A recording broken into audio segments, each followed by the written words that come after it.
All right, welcome to our next set of instructions.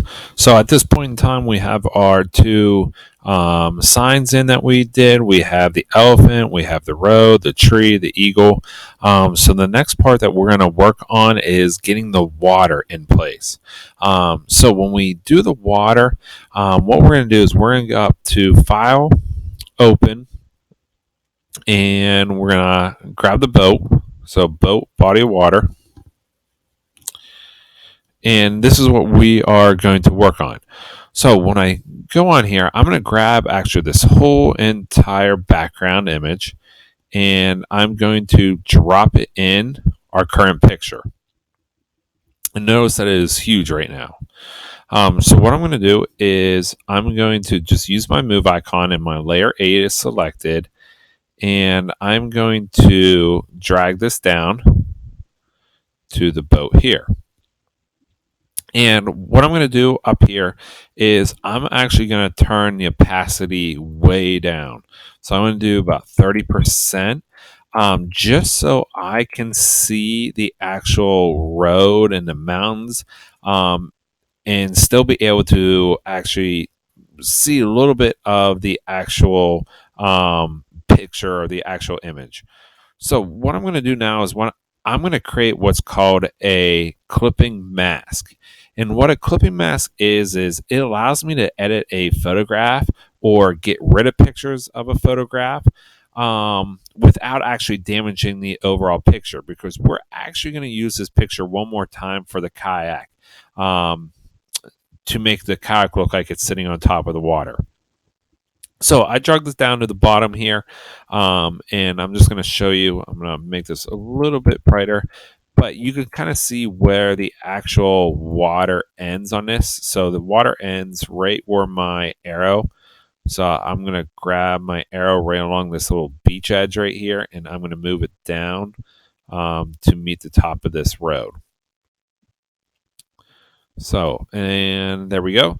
I have my water in place. So, clipping mask. How to insert a clipping mask. Down at the bottom, it is the square with the circle on it. And notice when I click it, it will automatically default to another thumbnail over here. This is my clipping mask. And what I want to do is I want to go to my paintbrush tool and I'm going to actually start painting. And I have it on 13 right here. I'm actually going to start painting along this edge, and it does not look like it does a whole lot. What you want to do, if you have this and it's white and black, we want to flip this around. So we want the black to be on top and then the white. So now wherever I paint is technically going to erase the actual image itself. And now you notice that it's starting to be a little bit clear. So I'm actually going to bump my brush up just a little bit. And I'm going to just go along the edge of the road as best as you can. And I'm going to cut across the top and down the edges.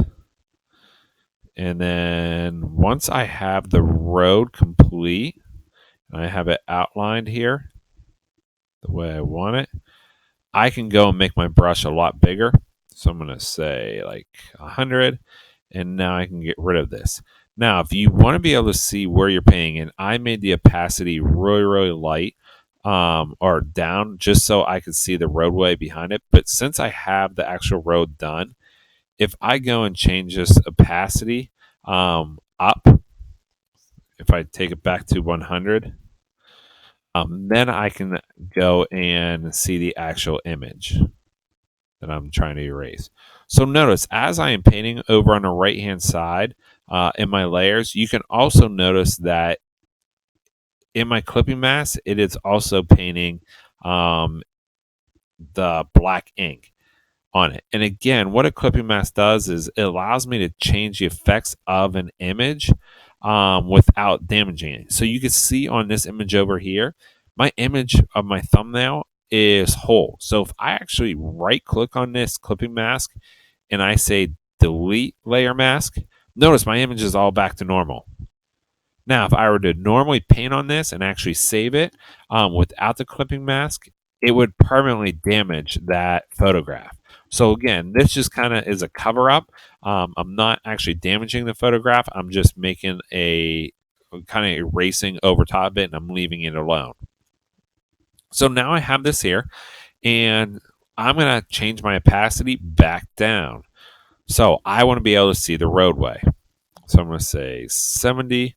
And now when I do 70, it looks like there's water on that road and it doesn't spill off onto the sides. Looks like it's on the road. So it's pretty good. So I'm going to click off of here just to make sure everything looks good. And now, if you notice, the last part, I have these lines going through this kayak. This kayak is not very bright. So we're going to go back and I'm going to click on this thumbnail. And I'm going to do my quick selection tool. And I'm going to select this image. And I'm going to bump this up to 100. And I'm going to my original opacity up to 100. And I'm going to select this image of this kayak.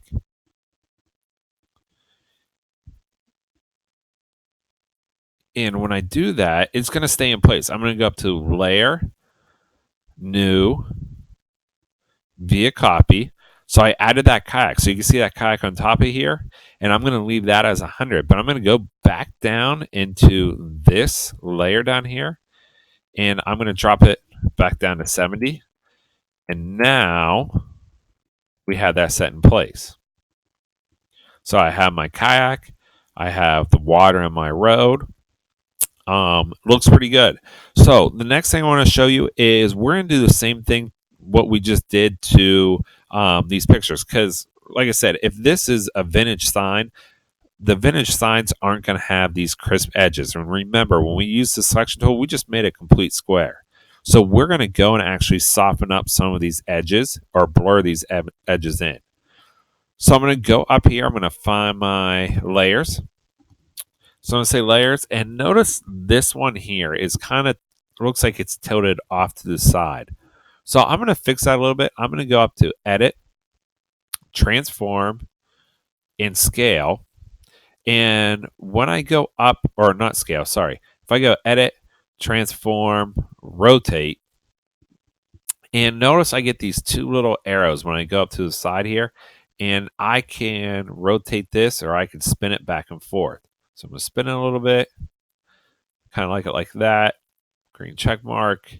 I'm going to use my move option. I'm going to move it off to the side a little bit, and it looks a little bit too big, like it's not fitting in there. So I'm going to go Edit, Transform. I'm going to scale it down just a little bit. And remember, hold your Shift button to make it proportional. Okay, and there we go. That looks a little bit better. So same thing, I don't want to damage this photograph. I'm going to go up here to my layer. I'm going to select Layer Mask and make sure your black ink is on. But now this time, when I hit my paintbrush, opacity and flow are both at 100%, meaning that when I paint, it's totally going to get rid of this corner perfectly. But I don't want it to. I want it to kind of a wash look, so it's not perfect. So I'm going to go up here. I'm going to drop the opacity down, and I'm going to say 70%. And the flow rate is how much is erased at once. I'm going to also say 70. Not 170. How about 70, Mr. Slack? Okay. And we are just going to lightly go around the edges. And notice as I paint around the edges, it's not totally erasing it completely. If I hold it there long enough, it will. But I just kind of want to blur the edges just to make sure that it doesn't look like we just made a perfect rectangle out of it. Kind of looks whitewashed. So there's that one. Do a little bit more right here. And I'm going to go and do the same thing for this layer. So layer, I'm going to create my clipping mask on it and make sure you're always on your clipping mask when you're doing this. My black layer is on top. And this time I'm going to drop this down a little bit more. On the other one, it went a little bit too fast. Drop this down to 50 this time. There we go. That's a little bit better. So now I can make these corners look a little bit lighter. In some spots, I am doing a little bit heavier. Again, as you leave your mouse over, or many times you go over it, it does become a little bit lighter. So there we go. So it looks a little bit better. If you want to edit a clipping mask, you just have to click on the actual thumbnail of the clipping mask. So again, like on this one here, it looks like a little bit too light.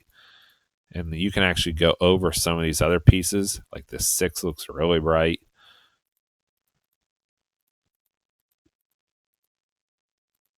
There we go. So I think it looks pretty good. Um, so just a review before you insert your next one, your next object.